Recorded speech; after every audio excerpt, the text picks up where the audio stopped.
నమస్కారం. ఈ వారం మరో ఆసక్తికరమైన క్విజ్తో మీ ముందుకు వచ్చేసాను. ఒకవేళ మీరు మొదటిసారి మన ఛానల్లోని వీడియోని చూస్తున్నట్లయితే ఇలాంటి మరిన్ని ఆధ్యాత్మిక విషయాల కోసం ఇప్పుడే సబ్స్క్రైబ్ చేసుకోండి. ఈ వారం శకుని పాచికల రహస్యం నుంచి ఇంద్రజిత్తు మరణం వెనుక ఉన్న మర్మం వరకు ఎన్నో తెలియని విషయాలను ఈరోజు తెలుసుకుందాం. మరి ఇంకెందుకు ఆలస్యం, క్విజ్ని మొదలు పెడదామా? మొదటి ప్రశ్న: మహాభారతంలో శకుని వద్ద ఉన్న మాయాపాచికలు ఎవరి ఎముకలతో చేయబడ్డాయి? ఆప్షన్ ఏ సుబలుడు, ఆప్షన్ బి శకుని తల్లి, ఆప్షన్ సి కంసుడు, ఆప్షన్ డి ఏనుగు దంతాలు.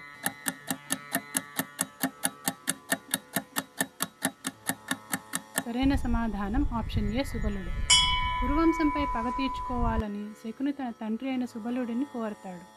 సుబలుడు మరణించే ముందు తన ఎముకలతో పాచికలు తయారు చేయమని శకునికి చెబుతాడు. ఆ ఎముకలతో చేసిన పాచికలు శకుని ఆలోచనలకు అనుగుణంగా తిరుగుతాయి. అందుకే జూదంలో శకుని ఎప్పుడూ ఓడిపోలేదు. ఇది కౌరవుల గెలుపుకు మరియు పాండవుల వనవాసానికి ప్రధాన కారణమైంది. రెండవ ప్రశ్న: హనుమంతుడు సముద్రాన్ని లంఘించేటప్పుడు అడ్డుపడిన నాగమాత ఎవరు? Option A Vinata, option B Surasa, option C Simhika, option D మైనాకుడు.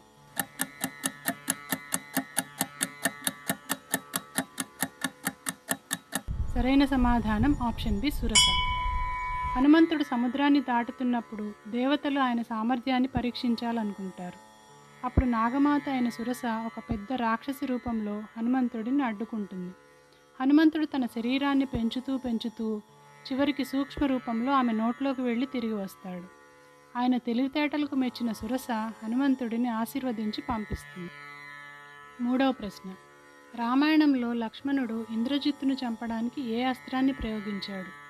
Option A బ్రహ్మాస్త్రం, ఆప్షన్ బి నారాయణాస్త్రం, ఆప్షన్ సి ఐంద్రాస్త్రం, ఆప్షన్ డి పాశుపతాస్త్రం.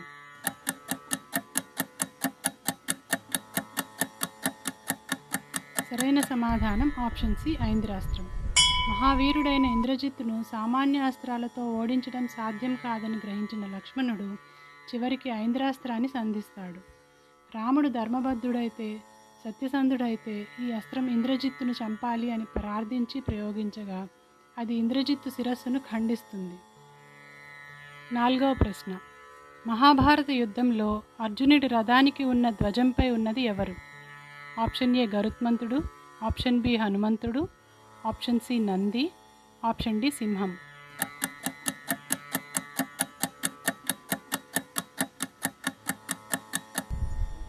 సరైన సమాధానం ఆప్షన్ బి హనుమంతుడు.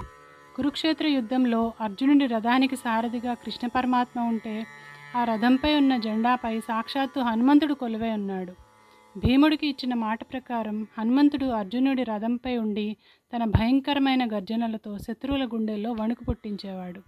అందుకే అర్జునుడిని కపిధ్వజుడు అని కూడా పిలుస్తారు. ఇక ఐదవ ప్రశ్న: బలిచక్రవర్తి గురువు ఎవరు? Option A Brihaspati, option B ద్రోణాచార్యుడు, ఆప్షన్ సి శుక్రాచార్యుడు, ఆప్షన్ డి భృగు మహర్షి.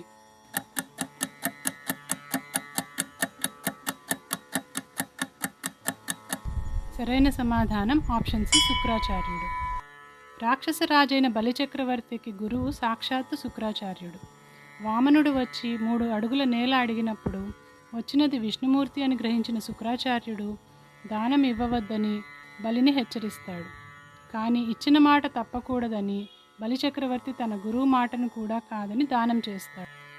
ఆరవ ప్రశ్న: పాండవులు అరణ్యవాసంలో ఉన్నప్పుడు ఏ మహర్షి వారికి ధర్మ సూక్ష్మాలను వివరించి జ్ఞానబోధ చేశారు?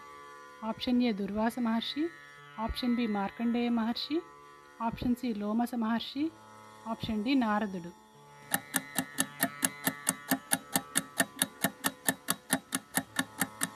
సరైన సమాధానం ఆప్షన్ బి మార్కండేయ మహర్షి. పాండవులు అరణ్యవాసంలో కష్టాలు పడుతున్న సమయంలో మార్కండేయ మహర్షి వారిని సందర్శిస్తారు. కాలం ఎప్పుడూ ఒకేలా ఉండదని, కష్టాల తర్వాత సుఖాలు వస్తాయని చెబుతూ వారికి ధైర్యాన్ని నూరిపోస్తారు. అలాగే వారికి మార్కండేయ మహర్షి ధర్మాచరణ, భక్తి మరియు ధైర్యం యొక్క ప్రాముఖ్యతను బోధిస్తారు. ఏడవ ప్రశ్న: పాండవుల రాజధాని నగరం ఏది? ఆప్షన్ ఏ హస్తినాపురం, option B Mathura, option C ఇంద్రప్రస్థం, ఆప్షన్ డి ద్వారక.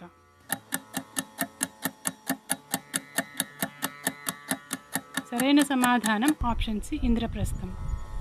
కురువంశంలో విభజన జరిగినప్పుడు పాండవులకు ఖాండవప్రస్థం అనే ఎడారి లాంటి ప్రాంతం లభిస్తుంది.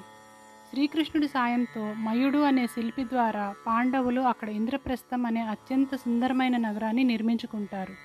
ఇది దేవలోకంలోని అమరావతిని తలపించేలా ఉండేది. 8వ ప్రశ్న. ఏకలవ్యుడి తండ్రి పేరు ఏమిటి? ఆప్షన్ ఏ హిరణ్యధనువు, ఆప్షన్ బి ముసలుడు, ఆప్షన్ సి శంతనుడు, ఆప్షన్ డి సుబలుడు.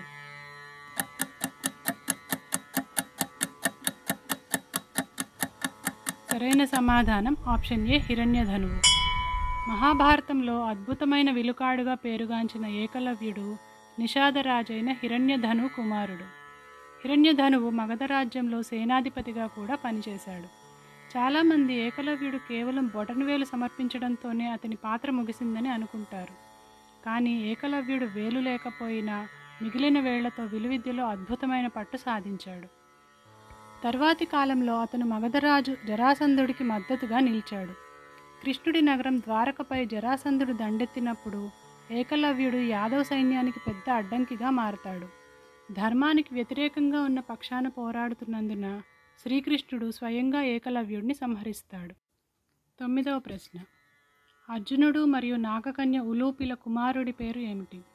ఆప్షన్ ఏ బభ్రువాహనుడు, ఆప్షన్ బి ఐరావంతుడు, ఆప్షన్ సి అభిమన్యుడు, ఆప్షన్ డి శృతకర్మ.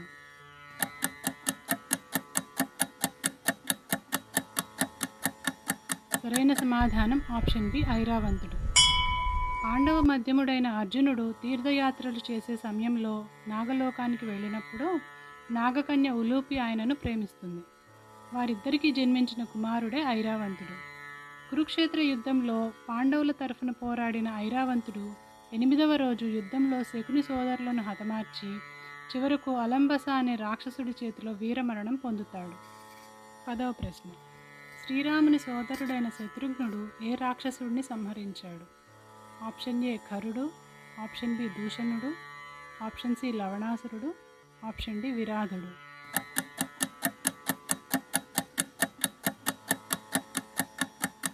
సరైన సమాధానం ఆప్షన్ సి లవణాసురుడు. రామాయణంలో లక్ష్మణుడి పరాక్రమం గురించి అందరికీ తెలుసు. కానీ తమ్ముడైన శత్రుఘ్నుడు కూడా సామాన్యుడు కాదు. లవణాసురుడు శివుడు ఇచ్చిన త్రిశూలంతో అజేయుడిగా మారి మునులను హింసిస్తూ ఉంటాడు. శ్రీరాముడి ఆజ్ఞతో శత్రుఘ్నుడు ఆ రాక్షసుడిని ఎదుర్కొని తన పరాక్రమంతో సంహరిస్తాడు. ఆ తర్వాతే ఆయన అక్కడ మధుర అనే అందమైన నగరాన్ని నిర్మించి రాజ్యపాలన చేస్తాడు. ఈరోజు మన క్విజ్లోని 10 ప్రశ్నల్లో మీరు ఎన్నింటికి సరైన సమాధానాలు చెప్పారో మీ స్కోరు ఎంతో కామెంట్ సెక్షన్లో తప్పకుండా తెలియజేయండి. మన పురాణాల్లోని ఇలాంటి మరెన్నో అద్భుతమైన కథలు, రహస్యాల గురించి తెలుసుకోవడానికి మన ఛానల్ని ఇప్పుడే సబ్స్క్రైబ్ చేసుకోండి. ఈ వీడియో మీకు నచ్చితే లైక్ చేసి మీ ఫ్రెండ్స్తో కూడా షేర్ చేయండి. వచ్చే వారం మరో కొత్త క్విజ్తో మళ్ళీ కలుద్దాం. అంతవరకు సెలవు. జై శ్రీరామ్.